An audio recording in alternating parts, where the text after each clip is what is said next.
Hello everyone, स्वागत है आप सभी का हमारे इस चैनल में एक नई वीडियो के साथ। एक्सेल के इस अमेजिंग चैप्टर में आप सभी का स्वागत है। आज का जो वीडियो है ये पेशेंट बिल पे है। पेशेंट बिल का मतलब जैसे कि मान के चलो हम किसी हॉस्पिटल में वर्क कर रहे हैं और वहाँ पे कुछ पेशेंट एडमिट हो रहे हैं और कुछ डिस्चार्ज हो रहे हैं, तो इसका डाटा एंट्री आपको दिया जाता है। तो बाय डिफ़ॉल्ट एक्सेल में आप कैसे करते हैं, तो आइए वीडियोस को स्टार्ट करते हैं। सपोज दैट आपको कहा जा रहा है कि जो भी पेशेंट यहाँ पे एडमिट हो रहे हैं उनका डाटा और जब डिस्चार्ज हो रहे हैं उसका डाटा आप फीड कीजिए, प्लस डॉक्टर फीस वगैरह जो भी लग रहा है इन सबको फीड करके टोटल अमाउंट इनका जितना बन रहा है, यानी कि जितने हॉस्पिटल में जितने दिन एडमिट हो रहे हैं इन सब चीज़ों का कैलकुलेशन करके हमको बताइए। तो आप ये कैसे करेंगे, आप देख सकते हैं ऑन स्क्रीन मैंने एक फॉर्मेट पहले से बना के रखा है। फॉर्मेट मैंने पहले से इसलिए बना के रखा है ताकि वीडियो बहुत ज़्यादा लंबी ना हो, बस हमें इस फॉर्मेट को समझना है।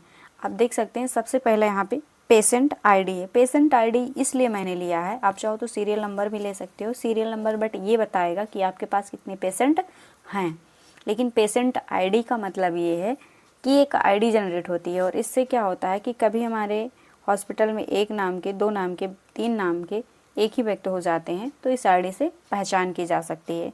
आप चाहो तो फादर्स नेम भी ऐड कर सकते हो, मतलब आपका जो हॉस्पिटल आपको एडवाइस देता है कि आप पेशेंट आईडी डालिए या फिर फादर्स नेम या फिर दोनों कहता है तो दोनों डालिए, बट यहाँ पे मैंने पेशेंट आईडी लिया है जो कि ज़्यादा बेहतर लगा है। दूसरा है हमारा पेशेंट नेम, यहाँ पे पेशेंट नेम है। तीसरा स्टेप है हमारा एज, यानी कि वो किस एज में है। उसके बाद में नेक्स्ट स्टेप है हमारा एडमिट डेट, जैसे वो हॉस्पिटल में किस दिन आया और किस दिन एडमिट हुआ है। वार्ड नंबर, जैसे कि क्या होते हैं कुछ पेशेंट जो होते हैं नॉर्मल वार्ड, आईसीयू में होते हैं, जिस हिसाब से कंडीशंस होती है उस हिसाब से वो एडमिट होते हैं। उसके बाद में दिया है डिस्चार्ज डेट। इससे क्या होता है, इससे ये पता चलता है कि हमारा पेशेंट जो है किस दिन डिस्चार्ज हुआ है। अभी किस दिन एडमिट हुआ, हो सकता है 2-4 दिन रहा हो या फिर हो सकता है एक ही दिन रहा हो, तो उस हिसाब से कितने दिन वो रहकर डिस्चार्ज किया गया है। टोटल डे यानी कि 2, 4, 10 दिन कितने दिन रहा है। उसके बाद हमारा नेक्स्ट आता है वार्ड चार्ज, यानी कि जिस वार्ड में रहा है वो, जैसे मैंने बताया आईसीयू, नॉर्मल, प्राइवेट, हर एक वार्ड का अलग अलग चार्ज होता है। जैसे कि बेड शीट बोल सकते हैं, हर एक बेड शीट का अलग अलग चार्ज होता है। प्राइवेट में रहोगे तो अलग लगेगा, नॉर्मल में रहोगे तो अलग लगेगा, आईसीयू में रहोगे तो अलग लगेगा, उस हिसाब से लगता है। तो यहाँ पे वार्ड चार्ज कितना लग रहा है, यानी कि बेड चार्ज कितना लग रहा है। अगला स्टेप है डॉक्टर फीस, मतलब आपको दिखाने के लिए जिस दिन आप गए एडमिट होने के लिए आपने कितना डॉक्टर फीस पे किया है। इसमें क्या होता है कि आप जितने दिन रहोगे एक ही दिन का डॉक्टर फीस लगता है। उसके बाद हमें क्या करना है, टोटल अमाउंट बताना है। इन सबको कैलकुलेट करके हमें एग्जैक्ट टोटल अमाउंट बनाना है। तो आइए स्टार्ट करते हैं। यहाँ पे सबसे पहले हम ले लेते हैं किसी पेशेंट का नाम। यहाँ पे हम जैसे ले लिया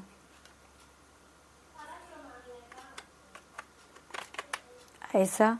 उसके बाद में यहाँ पे मैंने ले लिया एज 25। उसके बाद में यहाँ पे एडमिट डेट है, मान के चलो यहाँ पे हमने एडमिट कर दिया 1/4/2024 में।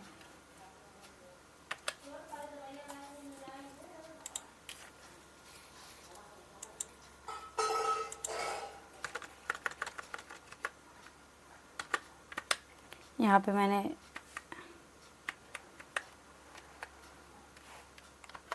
डेट डाल दिया है। आप अपने हिसाब से जो भी आपको डालना हो तो आप ऐड कर सकते हैं। वार्ड नंबर यहाँ हम डाल दे रहे हैं आईसीयू। आप चाहो तो नॉर्मल भी डाल सकते हो। डिस्चार्ज यानी कि 1/4 को अगर वो एडमिट हुआ तो किस दिन वो डिस्चार्ज हुआ, यानी कि हॉस्पिटल से उसे किस दिन छुट्टी मिल गई है। यहाँ पे हम डाल दे रहे हैं एक।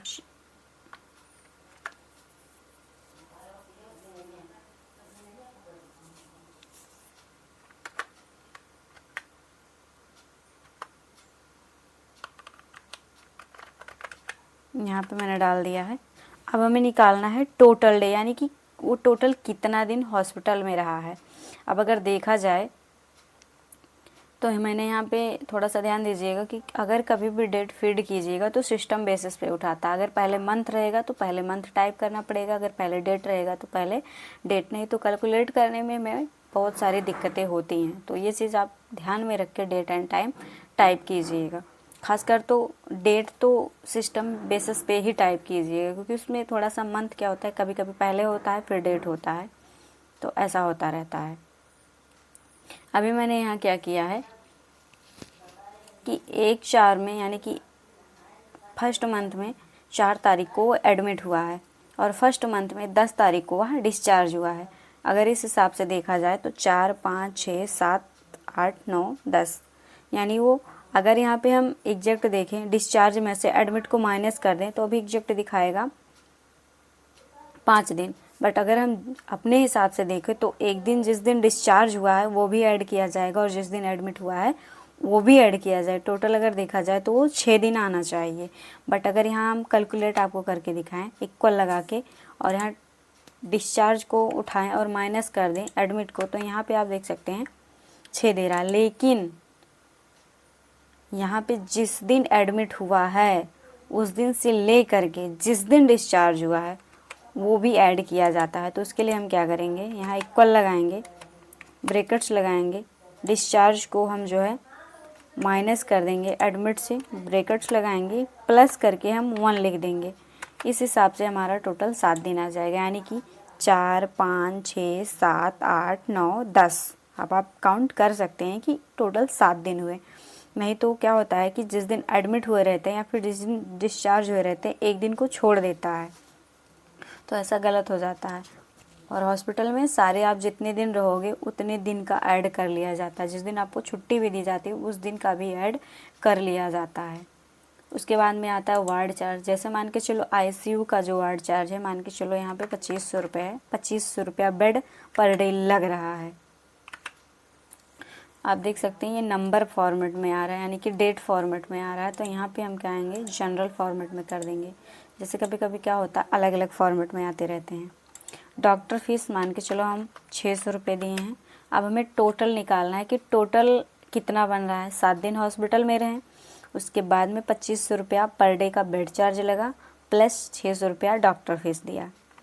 हमें टोटल निकालना है 7 दिन का bed charge plus doctor fees. तो करना क्या है, इक्वल लगाना है, ये टोटल डे को उठाना है, मल्टीप्लाई कर देना है बेड चार्ज से, प्लस कर देना है डॉक्टर फीस को।